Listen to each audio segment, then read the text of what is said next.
손흥민의 득점포가 또 터졌습니다. 손흥민은 프리미어리그에서 2경기 연속으로 골을 넣어 팀의 선두 자리를 유지하는 데 핵심 역할을 하고 있습니다.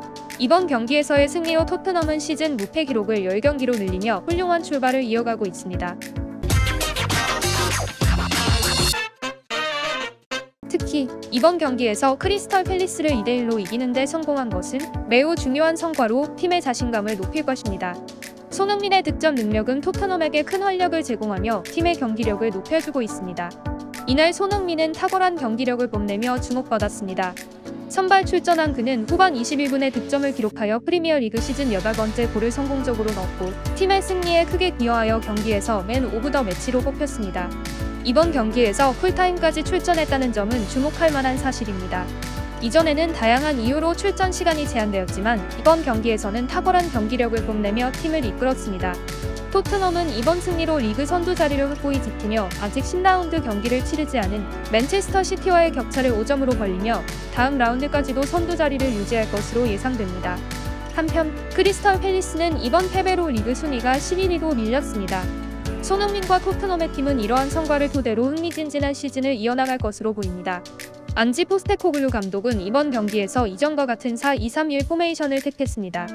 골문을 지키는 골키퍼로는 비카리오를 둔 토트넘은 백라인으로 페드로, 포로 크리스티안 로메로, 리키 판더펜, 벤 데이비스를 선발했습니다. 중앙 미드필더 라인에는 박페사르와 이브 비수마가 호흡을 맞췄으며 공격진에는 대현, 쿠루세부스키, 제임스 메디슨, 히샤르리송이 손흥민과 함께 골을 향해 도전했습니다. 이번 승리로 토트넘은 팰리스와의 맞대결에서 최근 3번 동안 패배한 적이 없음을 입증했습니다. 이 3경기 동안 토트넘은 8골을 넣어 3번의 승리를 차지하며 지난 시즌 첫 맞대결에서는 손흥민 역시 득점을 기록하며 4대0 대승을 거뒀습니다. 이런 통계는 토트넘이 팰리스와의 경기에서 강력한 경기력을 보이고 있음을 확실히 입증하고 있습니다. 토트넘에게 전반전은 힘든 시간이었습니다. 전반전에서 토트넘은 기회를 잡지 못했지만 반면 팰리스는 슈팅 8회를 기록하는 등 토트넘은 전반전 내내 고전했습니다. 토트넘은 슈팅 3회를 시도했지만 유효한 슈팅은 한 차례도 나오지 않았다고 합니다. 결과적으로 전반전은 두 팀 모두 득점을 기록하지 못하고 0대0으로 마무리되었습니다. 그러나 토트넘은 행운이 들어간 자책골로 선제골을 기록했습니다. 경기 후반 8분 포로가 페널티 박스 우측에서 사르에게 패스를 전달했고 사르가 패스를 시도했으나 이 패스가 수비 선수에게 맞아 메디슨에게 향했습니다. 메디슨은 중앙에 위치한 선수를 향해 낮은 크로스를 올렸고 이 공이 워드의 발에 닿아 팰리스의 골망을 향해 향하면서 뜻하지 않은 자책골이 발생했습니다. 그리고 다시 한번 손흥민의 득점포가 터졌습니다. 토트넘은 손흥민이 한 번 더 골을 넣어 득점을 늘렸습니다. 경기 후반 21분 사르가 패스를 전달한 후 존슨이 메디슨에게 공을 보내고 메디슨의 패스를 다시 받은 존슨이 페널티 박스 중앙에서 손흥민에게 정확한 컵백 패스를 넣었습니다.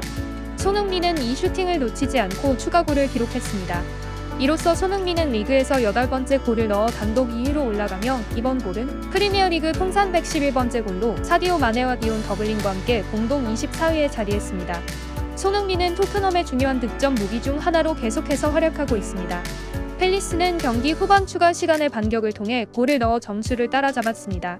포로가 상대의 롱 패스를 헤더로 해결하지 못한 뒤 아이유가 그 공을 획득하고 발린 슛을 통해 토트넘의 골문을 흔들었습니다. 이 득점은 아이유의 핸드볼 반칙 여부가 VAR을 통해 확인되었지만 결국 득점으로 인정되었습니다. 팰리스는 이 득점을 통해 경기를 추격하며 균형을 맞추기 위해 적극적으로 상대팀을 압박했습니다. 경기 후반 추가 시간에 프란사가 상대팀의 골문 앞에서 기회를 얻었지만 포로의 열렬한 수비로 막혔습니다. 경기는 최종적으로 토트넘의 2대1 승리로 마무리되었습니다. 손흥민은 지난 24일 풀럼전 이후 2경기 연속 결승골을 기록하며 명불허전 결승포의 사나이의 면모를 드러냈습니다. 풀럼전에서는 2대0 승리의 경기에서 첫 골을 넣은 바 있었습니다. 오늘의 경기에서는 기회 창출 1회, 슈팅 2회, 드리블 성공 1회, 롱패스 성공률 100% 등의 통계를 기록하며 특히 한 번의 유효 슈팅을 통해 팀의 승리에 결정적인 역할을 했습니다. 토트넘은 손흥민의 결승골이 없었다면 팰리스에게 무승부를 내줄 수도 있었기 때문에 손흥민의 득점 능력은 매우 높게 평가되었습니다. 프리미어리그 사무국은 이날 경기에서 손흥민을 공식 모트로 선정하여 이번 경기 승리가 손흥민의 골 능력 덕분임을 명백히 인정하였습니다. 손흥민은 이날 경기에서 최고의 활약을 선보였으며 다양한 축구 통계 매체들로부터 높은 평가를 받았습니다. 축구 통계 매체인 풋mov은 이날 경기에서 최우수 선수로 손흥민을 선정하였으며 손흥민은 평점 7.7을 받았습니다. 로메로 7.6점, 포로 7.6점, 비수마 7.4점 등도 높은 평가를 받았습니다. 그리고 축구 통계 매체인 후스코어더닷컴도 손흥민에게 평점 7.3을 부여하여 토트넘 내에서 가장 높은 평가를 받았습니다. 그리고 축구 통계 매체인 소파스코어도 손흥민에게 팀 내 2위인 7.3점을 부여하였습니다. 다른 매체들과는 달리 메디스는 평점 7.5를 받아 좋은 평가를 받았으며 손흥민은 사료와 함께 팀 내 2위로 평가받았습니다. 이러한 평가는 손흥민이 경기에서 주요한 역할을 수행하고 있다는 것을 확실하게 보여주고 있습니다. 해외 축구 팬들은 손은 이번 달에도 이달의 선수, 손이 골든부트 다시 차지할 것 같아 2007년부터 스퍼스 팬이었는데 드디어 올해 트로피를 들어올리는 모습을 볼 수 있을지도 모르겠어. 토트넘 홈구장에서 트로피를 들어올리는 모습을 진짜 보고 싶어. 등의 반응을 보였다. 매 경기 득점포를 쏘아올리는 손흥민 선수가 득점왕과 리그 우승을 동시에 이루길 기대해봅니다. 새로운 소식으로 빠르게 돌아오겠습니다. 구독과 좋아요 꼭 눌러주세요. 감사합니다.